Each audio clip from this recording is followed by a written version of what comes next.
In the Battle of La Bisbal on 14 September 1810, a Spanish division led by Henry O'Donnell and supported by an Anglo-Spanish naval squadron led by Francis William Fane and Charles William Doyle surprised an Imperial French brigade commanded by Xavier de Schwarz. The Imperial troops were from the Confederation of the Rhine, a collection of small German states that were allied to Napoleon.Part of a division led by Marie François Rouyer. Schwarz's brigade was almost completely wiped out, most of its soldiers being taken prisoner along with its commander. One of the few Allied casualties was the capable O'Donnell, wounded in the foot. The battle occurred during the Peninsular War, part of the Napoleonic Wars. The action occurred amid the events leading up to the Siege of Tortosa in December 1810 and January 1811.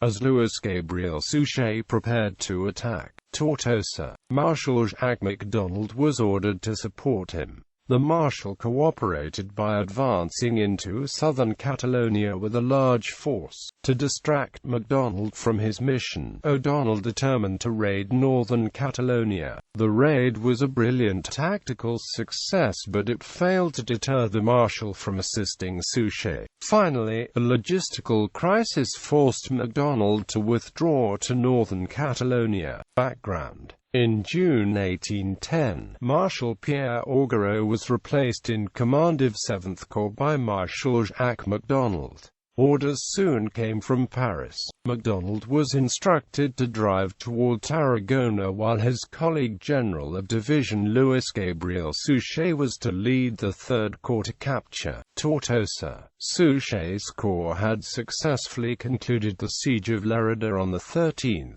May and the siege of Mequinenza on 5 June. Located on the Ebro River, Tortosa lay on the main highway between the provinces of Catalonia and Valencia. By seizing the city, Napoleon hoped to sever the link between the two areas. Before Suchet could implement the plan, he was compelled to return to Aragon to suppress the guerrillas. MacDonald also had difficulties. He first needed to restock his empty depots with supplies from France. It was August before either commander was ready to carry out their emperor's strategy. MacDonald marched his field army of 16,000 troops south to support Suchet's operations against Tortosa. MacDonald left General of Division Louis Barragán de Liers with almost 10,000 soldiers to garrison Barcelona.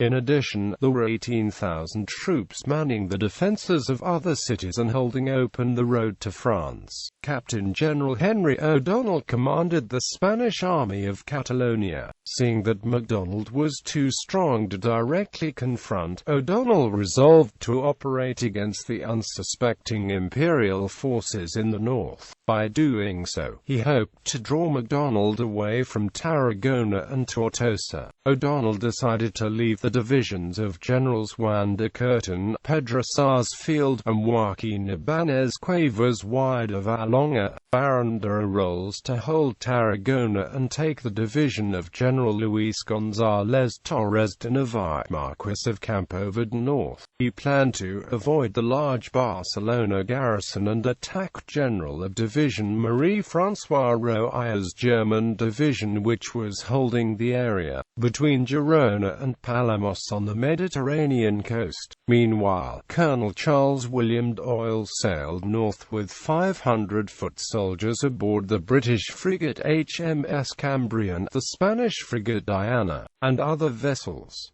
Captain Francis William Fane of the Cambrian commanded the Allied naval squadron. In early September, O'Donnell managed to elude the garrisons of Barcelona, Hostalric, and Girona without being noticed. Battle. Fane's Anglo-Spanish naval expedition struck first on 10 September. An amphibious force rowed ashore at Bigorre and captured 50 men and a coastal artillery emplacement. Alerted by this raid, General of Brigade François Xavier de Schwarz ordered his coastal units to beef up the defences. His brigade comprised 2 battalions each of the 5th Confederation of the Rhine and 6th Confederation Confederation of the Rhine regiments. The brigade numbered 1,700 men with 18 artillery pieces. Schwarz posted 800 men at his headquarters at La Bisbal d'Empordà, while the remainder of the brigade was spread out to defend Bigorre, Calonge, Palamos, and Sant Feliu de Guíxols. Still undetected, O'Donnell arrived at the village of Vidres with 6,000 foot soldiers and 400 cavalrymen on the 13th of September 1810.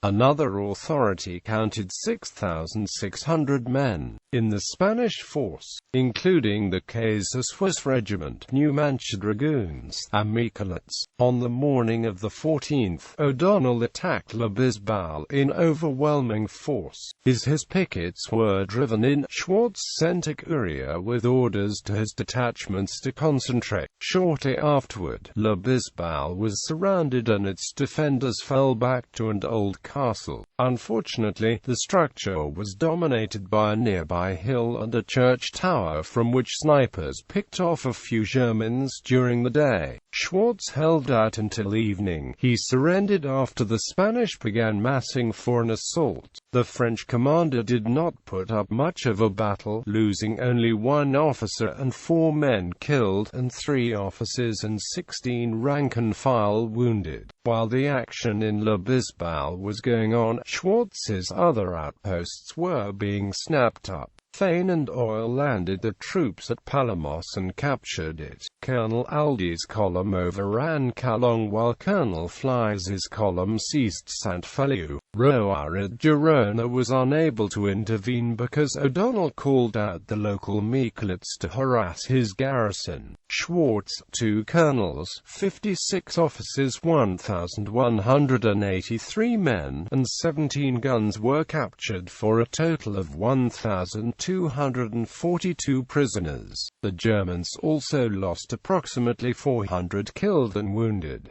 Spanish losses were not reported but were probably light. However, they included O'Donnell, who was badly wounded in the foot at La Bisbal. The Spanish general and the German prisoners were taken aboard Fane's squadron before it sailed back to Tarragona. Schwarz was held in captivity until the end of the war in 1814.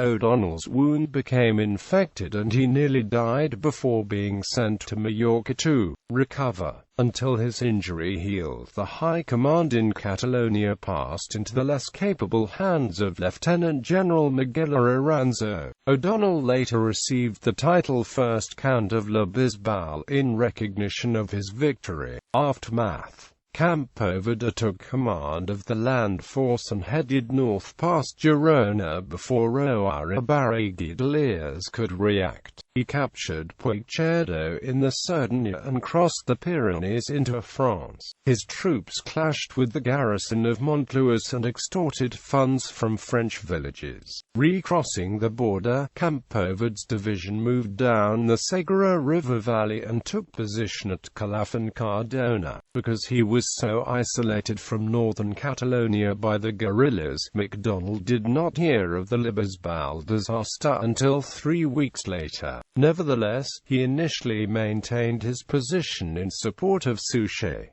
By holding his ground, MacDonald nullified O'Donnell's strategy. Other events would finally distract the Marshal from his position in the south. When Campoverde moved south to Cardona, the Marshal took 2 French and 2 Italian brigades to attack him. An Italian brigade attacked at once on the 18th of October and took a beating. MacDonald declined to press his enemies further because provisions in Barcelona were getting low. Instead, he lumbered off to Girona so he could protect his supply convoys. Suchet was not able to begin the siege of Tortosa until the 16th of December 1810.